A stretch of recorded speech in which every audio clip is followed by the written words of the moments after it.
सियावर रामचंद्र की, सियावर रामचंद्र की।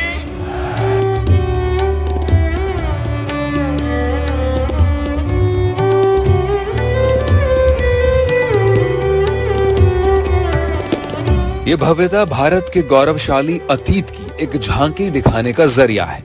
अयोध्या के रघुकुल में राजा तो बहुत हुए, लेकिन जिसके नाम से अयोध्या की पहचान है वो खुद भगवान राम है।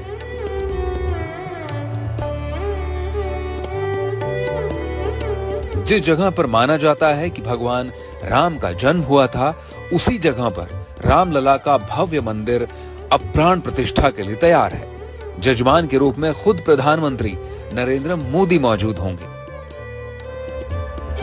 22 जनवरी को जब प्रधानमंत्री यहाँ पहुँचेंगे, देश भर के साधु संत यहाँ पहुँचेंगे, विशिष्ट अतिथि यहाँ पहुँचेंगे, उन सबकी मौजूदगी में भगवान राम को उनके घर में विराजा जाएगा। और जो भगवान राम 28 सालों तक टेंट में रहे, जो भगवान राम अस्थायी मंदिर में रहे, अब वो भगवान राम अपने स्थायी घर में पहुँचेंगे।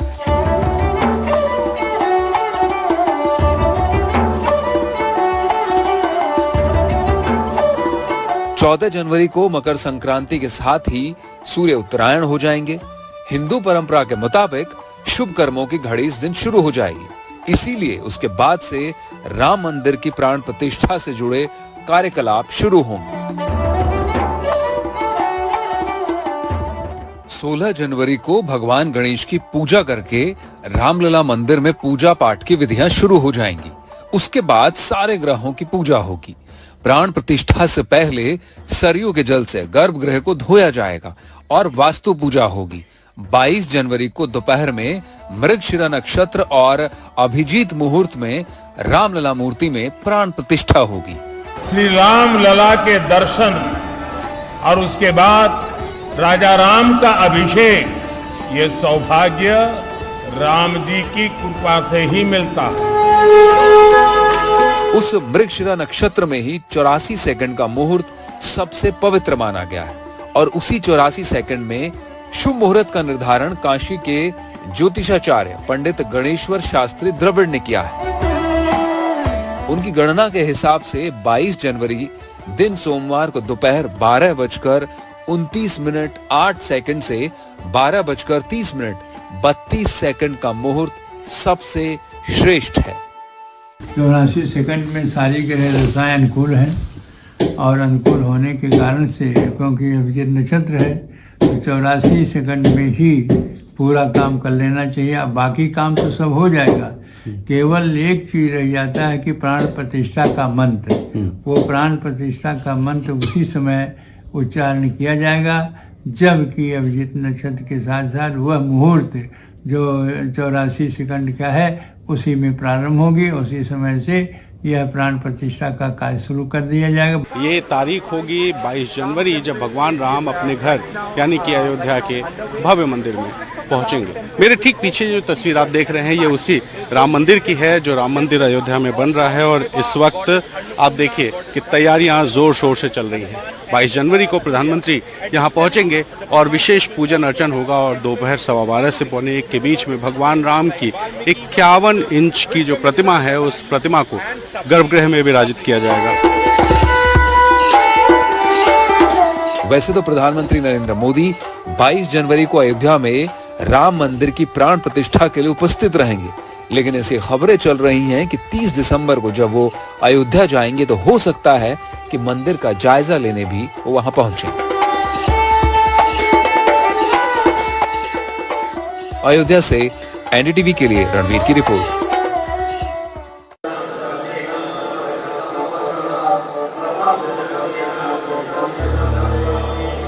मर्यादा पुरुषोत्तम भगवान राम की अयोध्या अब सजने लगी है।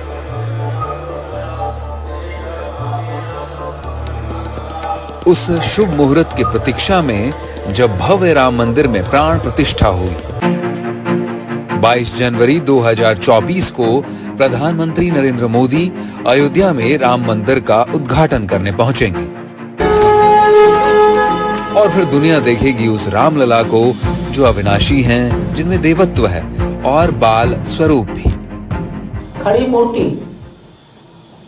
3 मूर्तिकार बना रहे हैं, आगामी एक हफ्ते में कौन सी मूर्ति सबसे अच्छी बन पाई, किस मूर्ति में डिवाइननेस और बाल सुलभ कोमलता सुकोमलता दोनों आई है। उसमें देवत्व भी होना चाहिए, डिवाइननेस, और उसमें 5 वर्ष के बालक का सुकोमल चेहरा भी होना चाहिए। उसका सिलेक्शन किया जाए। अयोध्या में भगवान राम के मंदिर का पहला चरण बनकर तैयार है और 22 जनवरी वो तारीख है जिस तारीख को भगवान राम अपने घर अयोध्या के उस दिव्य और भव्य मंदिर में पहुंचेंगे। इस मंदिर की तैयारियां अंतिम चरण पर हैं और पूरी अयोध्या में तैयारी चल रही है। श्री राम मंदिर ट्रस्ट के महासचिव चंपत राय ने बुधवार को मंदिर निर्माण और रामलला की प्राण प्रतिष्ठा को लेकर विस्तार से जानकारी दी। उनके मुताबिक रामलला की मूर्ति को 5 साल के बच्चे की तरह डिजाइन किया गया है। मूर्ति की लंबाई 51 इंच यानी 4 फीट 3 इंच है। उस भूमि का मानचित्र है जो भूमि सर्वोच्च न्यायालय के ये नॉर्थ है। ये मंदिर उत्तर दिशा में संकरी जमीन पर बनाया जा रहा है, जबकि दक्षिण तरफ ज्यादा जमीन खाली छोड़ी गई है। लेकिन कम जमीन में ही मंदिर बनाने की क्या वजह है, इसे भी जान लीजिए। कितना नैरो है ये भी देख लीजिए। यहाँ कितना वाइड है, यहाँ कितना नैरो है। तो 70 साल से जो कोर्ट में लिटिगेशन है वो जिस प्लॉट नंबर का है वो प्लॉट नंबर यही है। रामलला का भव्य मंदिर 2 मंजिला बन रहा है। इसमें ग्राउंड फ्लोर का निर्माण पूरा हो चुका है। पहली मंजिल पर काम जारी है और दूसरी मंजिल के लिए तैयारियां पूरी हैं। जिस मंदिर का इंतजार तमाम श्रद्धालुओं को जमाने से था, उसके लिए राजस्थान के बंसी पहाड़पुर का गुलाबी सैंडस्टोन इस्तेमाल हो रहा है। उसके फ्लोर पर मकराना के संगमरमर लग रहे हैं, जबकि गर्भगृह को सफेद संगमरमर से बनाया गया है। इस मंदिर के पूरी तरह बनने में 22 लाख क्यूबिक पत्थर लगेगा। मंदिर का निर्माण काम देखने वालों का दावा है कि मंदिर और उसके परकोटे की उम्र कम से कम 1000 साल होगी। ये वो मंदिर है जो कि कुल 70 एकड़ जमीन पर इस पूरे मंदिर का परिसर है। हालांकि ये जो मंदिर है ये 2.7 एकड़ जमीन पर है और बाकी जो परिसर है उस परिसर में अलग अलग सुविधाएं और साथ ही ट्रस्ट की तरफ से जो यहाँ पे भक्त आएंगे उनके लिए जो चीजें बनाई जा रही हैं वो हैं। 22 जनवरी को मंदिर में प्राण प्रतिष्ठा के बाद मुख्य मंदिर के पास 7 और मंदिर बनेंगे। इनमें भगवान राम से जुड़े उन लोगों की स्मृतियां होंगी जिनके बगैर राम का व्यक्तित्व और जीवन पूर्ण नहीं होता। इनमें वाल्मीकि, वशिष्ठ, विश्वामित्र, अगस्त्य, निषाद राज, सबरी और अहिल्या शामिल हैं। राज तिलक के समय ही सन्यासी बन जाने वाले भगवान राम 14 साल के वनवास के बाद घर लौटे तो एक ऐसे राज्य की कल्पना उन्होंने की जिसमें सबके साथ न्याय हो। उम्मीद कीजिए कि उसी राम मंदिर से लोग राम राज्य के आदर्श को ग्रहण करेंगे। अयोध्या से एनडीटीवी के लिए रणवीर की रिपोर्ट।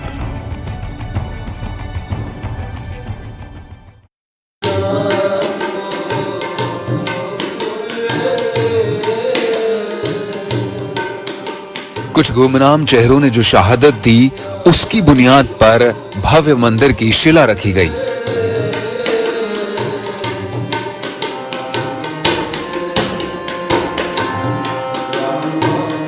सिख समाज के निहंगों ने 1858 में बगावत की थी। तब ब्रिटिश हुकूमत के खिलाफ लोहा लेते हुए निहंग सिंह बाबरी मस्जिद में घुस गए थे और राम नाम का पाठ करने लगे। अयोध्या में जो राम जन्मभूमि मंदिर मौजूद है, इसका संबंध ब्रह्मकुंड गुरुद्वारे से बहुत ज़्यादा है कि जब श्री राम जन्मभूमि हमारे गुरु महाराज जी गुरु नानक देव जी जब यहाँ पर आए तो अयोध्या का भ्रमण किया। सबसे पहले वो राम मंदिर के दर्शन किया। उस समय राम मंदिर मौजूद थे। उसके बाद की दशा सबको पता है कि क्या हुआ, तो उसको तोड़ के ध्वंस करके फिर मस्जिद बनाएगी। फिर गुरु गोविंद सिंह जी यहाँ पे आए। 1.25 महीने गुरु गोविंद सिंह जी यहाँ पे अयोध्या में रहे। उनके साथ माता गुजरी जी, मामा कृपाल चंद जी वो भी थे। तो ये भी भ्रमण किया, वो भी श्री राम जन्मभूमि के। तो वो इसलिए गए क्योंकि हम लोग घट घट राम समाना रे गुरुवाणी में लिखा हुआ है एकल माटी कुंचर चीटी भाजन है बहुनाना रे, अस्थावर जंगम कीट पतंगम घटघट राम समाना रे। उसी दरमियान जो है श्री राम जन्मभूमि जो है मुगलों के कब्जे में रहा। ये 1558 की बात है। तो बाबा वैष्णो दास जी ने इसको गुरु गोविंद सिंह जी को पत्र लिखा। वहाँ से निहंग सिंहों का जत्था उन्होंने भेजा और यहाँ पर आकर उन्होंने युद्ध किया और युद्ध करके 14 दिन तक अपने इनके कब्जे में रहा श्री राम जन्मभूमि मंदिर। और उसका फिर मुगलों ने कब्जा कर लिया, ऐसा बताते हैं लोग इतिहास। इस तरीके से हमारा नाता शुरू से रहा। हालांकि तत्कालीन अवध पुलिस ने निहंगों को वहां से हटा दिया, लेकिन उस बगावत ने राम मंदिर आंदोलन की मजबूत बुनियाद रख दी थी। सिखों के सबसे पवित्र धर्म ग्रंथ यानी कि गुरु ग्रंथ साहिब में भगवान राम के नाम का जिक्र 5500 बार हुआ है।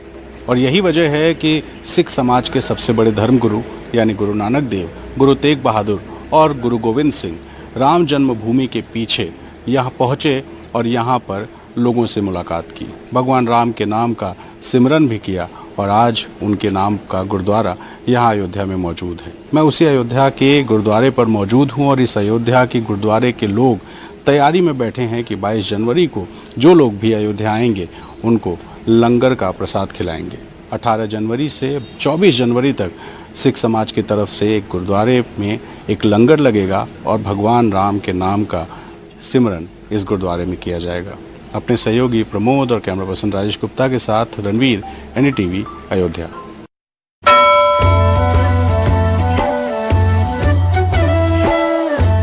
सरयू नदी के किनारे बसी अयोध्या नगरी इतिहास की न जाने कितनी परंपराओं, संघर्षों, मूल्यों और उत्थान पतन से गुजरते हुए आज भगवान राम के भव्य मंदिर का साक्षी बनने जा रही है। 70 एकड़ के विशाल भूखंड में फैले मंदिर परिसर की भव्यता में अभी 4 चांद लगना बाकी है।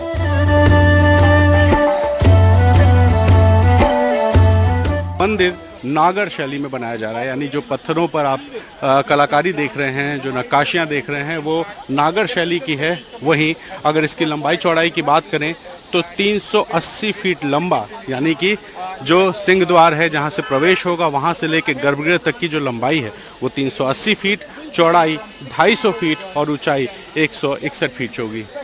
ऊंचाई की बात कर ले तो सबसे पीछे की तरफ आप सामने जो जगह देख रहे हैं वहाँ पे गर्भगृह होगा और गर्भगृह के ऊपर 161 फीट का शिखर होगा और उस शिखर के ऊपर धर्म ध्वजा भी लगाई जाएगी। अगर इस राम मंदिर के परिसर की हम बात करें तो परिसर कुल 70 एकड़ का है, लेकिन जिस हिस्से में रामलला का भव्य मंदिर बनाया गया है वो हिस्सा है 2.7 एकड़ का। और यहाँ पर मंदिर बनाने को लेकर के आपको एक खासियत और बताएं कि ये जो पूरा जहाँ तक आपको एरिया दिखाई दे रहा है ये पूरा एरिया 70 एकड़ का है, लेकिन यहाँ पर जो विवादित ज़मीन थी, जहाँ पर बाबरी का विवादित ढांचा मौजूद था, वो ठीक वही जगह है जहाँ पर इस वक्त आप राम मंदिर आपको दिखाई दे रहा है। और इसी जगह पे बाबरी का विध्वंस करके जब मामला कोर्ट में पहुँचा तो कोर्ट ने साक्ष्यों के आधार पर इस जगह को हिंदुओं को दिया, यानी कि जो ज़मीन का विवाद था वो ज़मीन का विवाद हिंदुओं के पक्ष में जाने के बाद यहाँ पर निर्माण शुरू हुआ और निर्माण शुरू होने के बाद अब मंदिर के पहले चरण का जो काम है वो लगभग पूरा है। श्री राम जन्मभूमि मंदिर ट्रस्ट के महासचिव चंपत राय ने मंदिर और उसके निर्माण से जुड़ी कई अहम जानकारियां हमें दी हैं। उनके मुताबिक 3 मंजिला राम मंदिर 70 एकड़ में बन रहा है। इनमें से 20 एकड़ में मंदिर का निर्माण होगा, जबकि 50 एकड़ में हरियाली ही हरियाली रहेगी। पहले से उस परिसर में स्थित 200 पेड़ों को संरक्षित किया जाएगा। हरियाली तो ऐसी की जा रही है कि उन वृक्षों के उस सघन वन में कई जगहों पर सूरज की किरणें भी धरती तक नहीं पहुंच पाएंगी।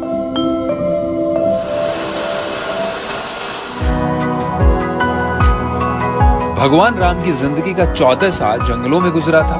उनके व्यक्तित्व में देवता वाली छवि उनके संघर्षों से उपजी है। अयोध्या के रघुकुल में राजा तो बहुत हुए, लेकिन दुनिया सिर्फ राम को पूछती है, जिनके बारे में तुलसीदास ने लिखा था, तापस भेष विशेष उदासी 14 बरस राम बनवासी।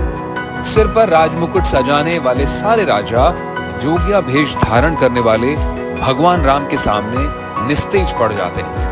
उस राम के बाल रूप का दर्शन करने के लिए लाखों लाख लोग अयोध्या पहुंचेंगे। इसका अंदाजा श्री राम मंदिर ट्रस्ट को भी है। मंदिर में 25,000 श्रद्धालुओं के आने का इंतजाम रहेगा।